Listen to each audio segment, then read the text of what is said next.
over the course of these first couple weeks of back to school meetings at schools, I have the privilege and the honor of facilitating a couple trainings at a couple different schools.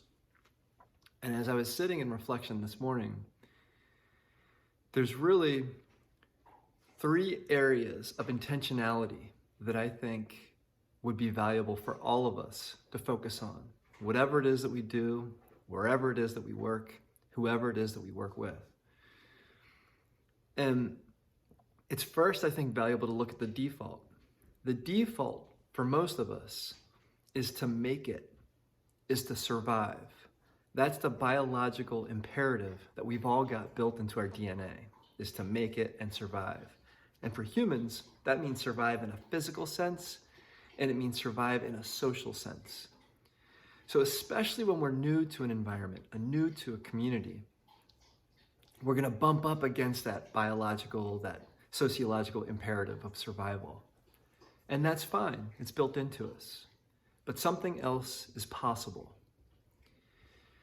So to move beyond the mere survival or the mere making it that we're all built to enter into engagements with others from, there are three areas of intentional ways of showing up, three areas to look at in which we can show up intentionally. And so I'm thinking of new teachers, I'm thinking of returning teachers, I'm thinking of people who've been in an office job for years, people switching into a new one, whatever it is, whoever you are. These three realms of looking at how you show up, I think are immensely valuable and well worth the reflection. So the first, how will I show up for myself? In other words, how would I love to be in showing up at work?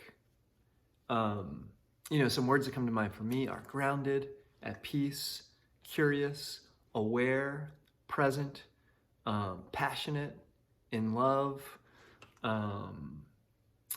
Just think of some words that call to you, that inspire you. And you'll notice that these words come from the inside, right? So it's something within you that you're called to show up for yourself, right? Maybe it's committed, compassionate, engaged, alive, vibrant. So words like that. So the first realm of looking at how we show up would be how we show up for ourselves, all right? Because mostly we'll enter work and we'll just show up trying to fit the role that we think we're supposed to play, right?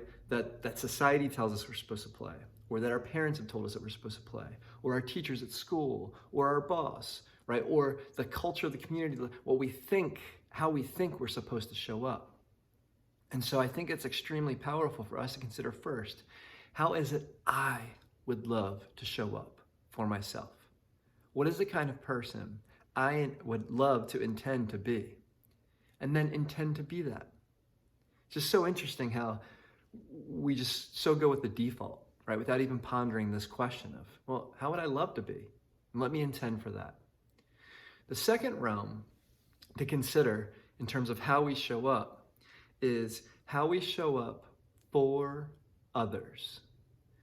Now, it seems so simple to ask this question, but for the most part, we show up in survival mode, in making it mode in relationship, right? Maybe there's competitive nature.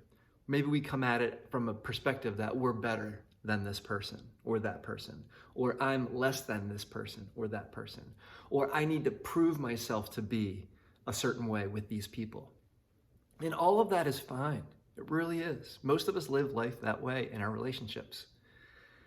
The thing is, something else is possible. So the question to reflect on is, how would I love to show up for others, right? Not for myself in this relationship, but for them. For me, a few things that come to mind, and I lived by these words as a teacher for years, is compassionate and engaged. If I'm compassionate, my mind is over there with them. If I'm engaged with what they're saying. I'm present with who they are. But you got to find those words that call to you. How would you love to show up for others? What a powerful way to show up for other people. And just that question, right? How would I love to show up for them? It puts my attention over there with them and takes some of my attention off myself, which is mostly just a distraction anyway. So the first we got, how would I love to show up for me? And how would I love to show up for others, for them? The third is, how would I love to show up for the organization, right? So every organization has a set of values, a set of mission. Sometimes it's extremely clear. Sometimes it's really nebulous what it is. But all organizations have a mission and a set of values and a commitment, right? A purpose. So a third powerful question is, how would I love to show up for that purpose, right? That's what we've been hired to do anyway.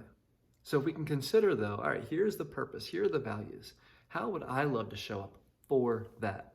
Again, it takes the attention off myself for a moment, so I look over there, but it brings like serious intentionality to here, right? Because it's like, oh, it's about the values and the mission, but who am I committed to being? How am I committed to showing up? How can I be counted on in this organization to support the fulfillment of those missions and values? 3 things. How would I love to show up for me? How would I love to show up for others? And how would I love to show up for the organization? Thank you so much for watching.